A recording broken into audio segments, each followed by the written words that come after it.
Louvado seja Deus, vamos lá encerrarmos aqui essa terceira parte da nossa lição. Estamos estudando a revista da Escola Bíblica Dominical Betel e estamos falando sobre os discípulos de Jesus Cristo. Esta lição que tem como seu comentarista pastor Eliel Araújo. Neste terceiro tópico, nós vamos falar sobre relatos de pessoas que jejuaram. Vamos introduzir falando sobre isso. O tópico 3.1, Esther enfrentou o desafio com jejum. Josafá buscou a Deus com oração e jejum. E Daniel jejuou por amor à sua nação. Então vamos lá. Primeiro, relato de pessoas que jejuaram. Deus não decretou o jejum como algo obrigatório, mas muitos de seus filhos jejuavam voluntariamente. Moisés, Deuteronômio 9:9, Davi, que está em 2 Samuel 1:12, Josafá, 2 Crônicas 20, Esdras 10, Neemias, capítulo 1, Esther, capítulo 4, Daniel, capítulo 9, e Jesus, Evangelho de Mateus, capítulo 4. Veremos neste tópico as lições que podemos extrair dos relatos do jejum de Esther, Josafá e de Daniel. Antes de nós entrarmos em cada um deles, nós vamos aqui só introduzir estes relatos bíblicos de pessoas que jejuaram. Então a gente passa primeiramente a entender com isso que jejum não é teoria, é prática vivida por homens e mulheres que marcaram a história espiritual dos seus dias. A Bíblia, ela registra momentos críticos onde o jejum ele foi a resposta durante um período de perigo, de crise e de necessidade de direção divina. Sempre que o povo se viu diante de ameaças impossíveis, o jejum foi ponte entre a fraqueza humana e a intervenção divina. Então, o jejum, ele antecedeu livramentos, o jejum precedeu vitórias e abriu também portas espirituais. Então, Deus, ele honra corações quebrantados que se posicionam em consagração, buscando a prática do jejum. Tópico 3.1, Esther enfrentou o desafio com o jejum. Vemos na atitude de Esther que jejuar é mais do que se abster de alimentos. É um propósito espiritual profundo na busca por intervenção divina. Esther pediu aos judeus da cidade que Susã que jejuasse por 3 dias e eles fizeram assim. Então, primeiro, Esther, ela enfrentou o desafio com o jejum. Lá no capítulo 4, versículo 16 do livro de Esther, Esther ela declarou: jejuai por mim. Então ela estava diante de um decreto de morte contra seu povo. Humanamente, entendemos que não havia saída. Politicamente, era impossível reverter, mas espiritualmente havia um caminho. Qual era? O jejum e a dependência de Deus. Então Esther, ela não confiou apenas na influência que ela agora tinha dentro do palácio, mas ela confiou no favor que vem dos céus para todo aquele que ora e para aquele que jejua. O jejum precedeu sua ida ao rei, precedeu a reversão daquele decreto e precedeu o livramento da nação.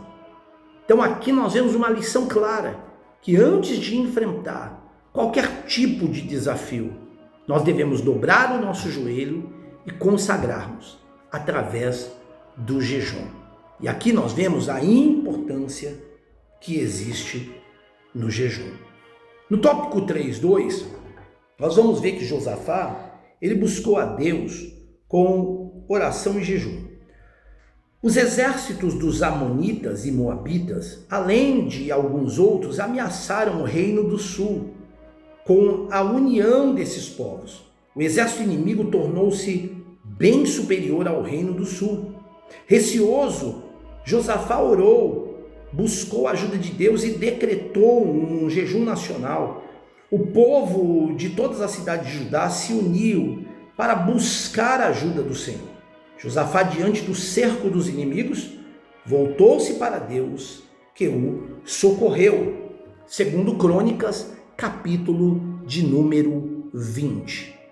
Então aqui, neste texto de 2 Crônicas 20, que é uma história extraordinária, e se você ainda não leu ela por completo, eu te convido a navegar nessa história de humilhação e de céus abertos e de trabalhar de Deus na terra, porque aqui vai nos mostrar que quando Josafá, o rei Josafá, ele recebeu a notícia de que um grande exército vinha contra Judá, ele não entrou em desespero. A Bíblia fala que ele teve medo. E quem disse que ter medo é pecado? O pecado é se acovardar diante dos desafios e das adversidades que nós enfrentamos. Mas ter medo e se humilhar diante da pessoa certa não é pecado. Isto demonstra o nosso valor. E foi o que Josafá ele fez. Proclamou jejum em toda a nação de Israel. A ameaça naquele dia era real, o medo era legítimo, mas a decisão ela foi espiritual. É importante entendermos que Josafá ele reconheceu. Não sabemos o que fazer, mas os nossos olhos, ele disse, em oração, estão postos em ti, ó Deus. Qual foi o resultado? Deus pelejou por eles.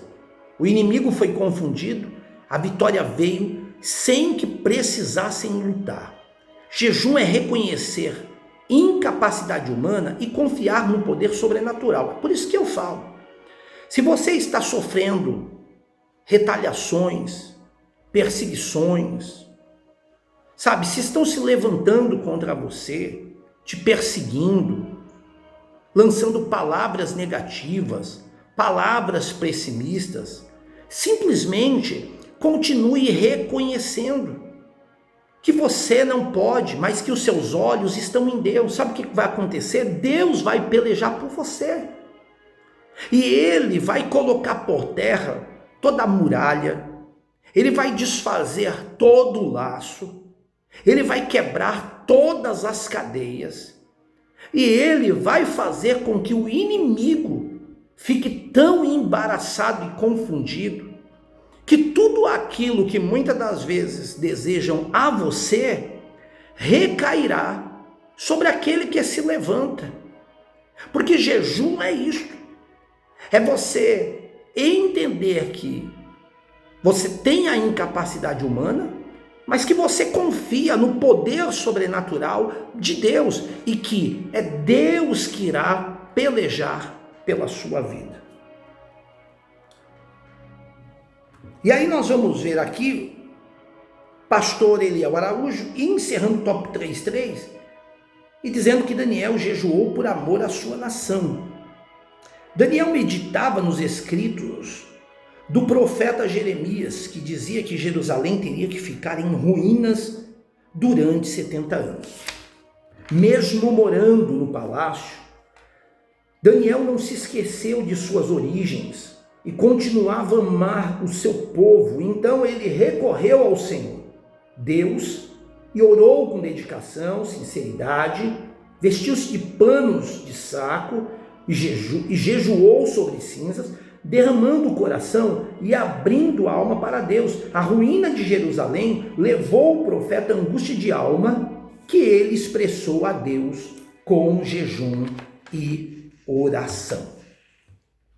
Então, antes de nós lermos aqui a conclusão, então nós entendemos que Daniel, no capítulo de número 9, ele jejuou e orou confessando os pecados do povo.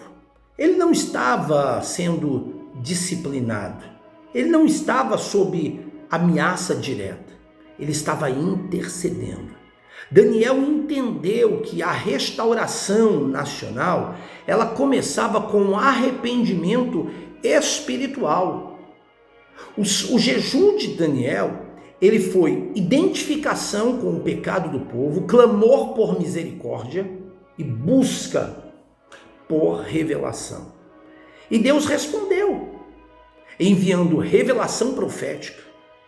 Jejum não é apenas para livramento pessoal, mas é também para uma transformação coletiva.